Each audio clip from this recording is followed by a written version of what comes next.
ಮುಖ್ಯಮಂತ್ರಿ ಸಿದ್ದರಾಮಯ್ಯ ಸದ್ಯ ಮೂಡ ಸಂಕಷ್ಟವನ್ನ ಅನುಭವಿಸ್ತಾ ಇದ್ದಾರೆ. ಲೋಕಾಯುಕ್ತ ತನಿಖೆ ಒಂದು ಕಡೆಯಾಗಿದ್ರೆ ಮತ್ತೊಂದೆಡೆ ಇಡಿ ತನಿಖೆಯೂ ಕೂಡ ನಡೆಯುವಂತ ಸಾಧ್ಯತೆ ಕಾಣ್ತಾ ಇದೆ. ಯಾಕಂತಂದ್ರೆ ECIR ದಾಖಲಾಗಿದೆ.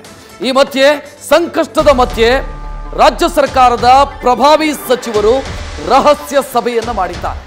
ಪರಿಶಿಷ್ಟ ಜಾತಿ ಮತ್ತು ಪರಿಶಿಷ್ಟ ಪಂಗಡಕ್ಕೆ ಸೇರಿದಂತ 3 ಸಚಿವರು ರಹಸ್ಯ ಮಾತುಕತೆಯನ್ನ ಮಾಡಿದ್ದಾರೆ.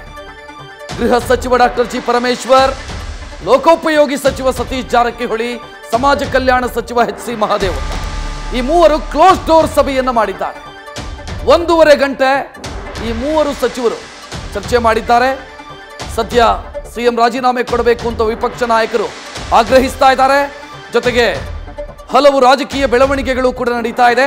ಇದೆಲ್ಲದರ ಬಗ್ಗೆ ಈ ಸಭೆಯಲ್ಲಿ ಚರ್ಚೆಯಾಗಿದೆ ಅನ್ನುವಂಥ ಮಾಹಿತಿ ಲಭ್ಯ ಆಗ್ತಾ ಇದೆ. 3 ಪ್ರಭಾವಿ ಸಚಿವರು ರಹಸ್ಯವಾಗಿ ಮಾತುಕತೆಯನ್ನು ನಡೆಸಿದ್ದಾರೆ. ಒಂದು ಕಡೆ CM ಸಿದ್ದರಾಮಯ್ಯ ವಿರುದ್ಧ ತನಿಖೆ ನಡೀತಾ ಇದೆ, ತನಿಖೆ ಶುರುವಾಗಿದೆ, ರಾಜೀನಾಮೆಯ ಆಗ್ರಹ ಕೇಳಿ ಬರ್ತಾ ಇದೆ. ಈ ಮಧ್ಯೆ ಈ 3 ಸಚಿವರು ರಹಸ್ಯವಾಗಿ ಮಾತುಕತೆ ನಡೆಸಿರೋದು ಕುತೂಹಲಕ್ಕೆ ಕಾರಣ ಆಗ್ತಾ ಇದೆ. ಈ ಬಗ್ಗೆ ಹೆಚ್ಚಿನ ಡೀಟೇಲ್ ನೀಡೋದಕ್ಕೆ ನಮ್ಮ ಪ್ರತಿನಿಧಿ ಹರೀಶ್ ನೇರ ಸಂಪರ್ಕದಲ್ಲಿ.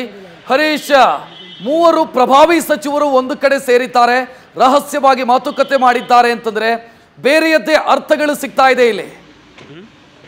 ರಕ್ಷತ್, ಬಹಳ ಮುಖ್ಯವಾಗಿರುವಂಥದ್ದು ಕೂಡ ಸಾಕಷ್ಟು ಪ್ರಸಕ್ತ ವಿದ್ಯಮಾನಗಳ ನಡುವೆ ದಲಿತ ಸಚಿವರು ಕೂಡ ಎಲ್ಲರೂ ಒಟ್ಟಿಗೆ ಸೇರಿ ಆ ಒಂದು ರಹಸ್ಯ ಚರ್ಚೆ ನಡೆಸಿರುವಂಥದ್ದು ಸಾಕಷ್ಟು ಕೂಡ ಕುತೂಹಲ ಕೆಡೆ ಮಾಡಿಕೊಟ್ಟಿದೆ.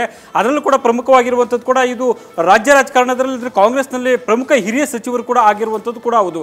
ಸೊ ಹಾಗಾಗಿ ರಮೇಶ್ ಮುಖ್ಯವಾಗಿರುವಂಥದ್ದು ಕೂಡ ಗೃಹ ಸಚಿವ ಡಾಕ್ಟರ್ ಜಿ ಪರಮೇಶ್ವರ್ ಆಗಿರ್ಬೋದು, ಮತ್ತು HC ಮಹದೇವಪ್ಪ, ಸತೀಶ್ ಜಾರಕಿಹೊಳಿ, ಈ 3 ಸಚಿವರು ಒಂದು ಕಡೆ ಸೇರಿ ರಹಸ್ಯ ಮಾತುಕತೆಯನ್ನು ನಡೆಸಿದ್ದಾರೆ. ಸುಮಾರು 1.5 ಗಂಟೆಗೂ ಹೆಚ್ಚು ಕಾಲ ಸುದೀರ್ಘವಾಗಿ ಚರ್ಚೆಯನ್ನು ನಡೆಸಿದ್ದಾರೆ. ಸೊ ಸಾಕಷ್ಟು ಕುತೂಹಲ ಮೂಡಿಸಿರುವಂಥದ್ದು ಕೂಡ, ಯಾಕಂತಂದ್ರೆ ಪರಮೇಶ್ವರರು ಇತ್ತೀಚೆಗಷ್ಟೇ ಕೂಡ ಸತೀಶ್ ಜಾರಕಿಹೊಳಿ ಅವ್ರನ್ನ ಪ್ರತ್ಯೇಕವಾಗಿ ಭೇಟಿ ಮಾಡಿ ಮಾತುಕತೆ ನಡೆಸಿದ್ರು. ಅದ್ರ ಜೊತೆಗೆ ಮಲ್ಲಿಕಾರ್ಜುನ ಖರ್ಗೆ ಅವ್ರನ್ನು ಕೂಡ ಪ್ರತ್ಯೇಕವಾಗಿ ಭೇಟಿಯನ್ನು ಮಾಡಿದ್ರು. ಸೊ DK ಶಿವಕುಮಾರ್ ನಿನ್ನೆ ಅಷ್ಟೇ ಕೂಡ ಭೇಟಿ ಮಾಡಿದ್ರು. ಆದರೆ ಇದೆಲ್ಲದರ ನಡುವೆ ಇವತ್ತು ಏಕಾಏಕಿ ಕೂಡ ದಿಢೀರ್ನ ಇವು 3 ಸಚಿವರು ರಹಸ್ಯವಾಗಿ ಕ್ಲೋಸ್ ಡೋರ್ ಮೀಟಿಂಗ್ ನಡೆಸಿರುವಂಥದ್ದು ಕೂಡ ಸಾಕಷ್ಟು ಕುತೂಹಲ ಕೆಡೆ ಮಾಡಿಕೊಂಡಿದೆ. ಒಂದು ರೀತಿಯಲ್ಲಿ ಕೂಡ ಪ್ರತಿಪಕ್ಷಗಳು CM ಬದಲಾವಣೆಗೆ ಪಟ್ಟನ್ನು ಹಿಡಿದಿರುವಂಥದ್ದು, ಮತ್ತೆ ಸೊ ಮಗದೊಂದು ಕಡೆ ಮುಡಾ ಪ್ರಕರಣಕ್ಕೆ ಸಂಬಂಧಪಟ್ಟಾಗಿ ಸಾಕಷ್ಟು ಕೂಡ ಒಂದಷ್ಟು ಸಂಕಷ್ಟಗಳು ಎದುರಾಗ್ತಾ ಇರುವಂಥದ್ದು.